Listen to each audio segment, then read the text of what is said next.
95 deaths reported in Japan, but that number is rising quickly. One Japanese news agency suggests that there are literally tens of thousands unaccounted for. Worst hit is the northeastern city of Sendai.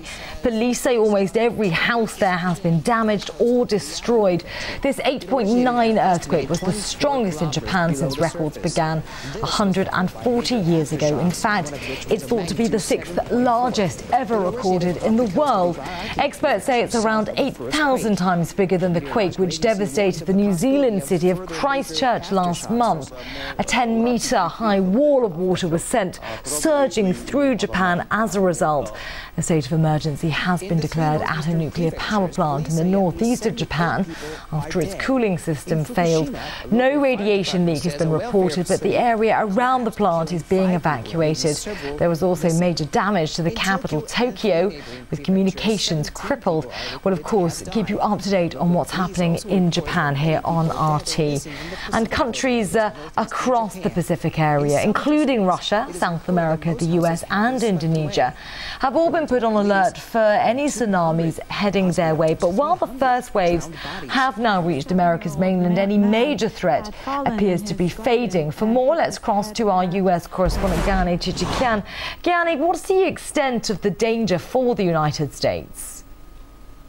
Well, Alice, as of now, the situation on the U.S. coast looks encouraging. The U.S. islands of Hawaii have been first to be hit by some of the first waves of the tsunami, but of course it looks it lost its power along the way from the epicenter of the earthquake off the coast of Japan. There have been no reports of destruction there in Hawaii, and the fears of a strong destructive impact on the U.S. West Coast have of course diminished. And now that we know that some of the first waves have hit the U.S. mainland, the West Coast, and that is the state of Oregon, we can say for sure that it's not as threatening as it was previously thought it would be. But still, experts say the impact is really of this tsunami is unlikely to cause any major destruction. But they also say the aftershocks cannot be underestimated. Everyone is still on high alert here. And Gani, there have been tsunami alerts issued across the Pacific region. How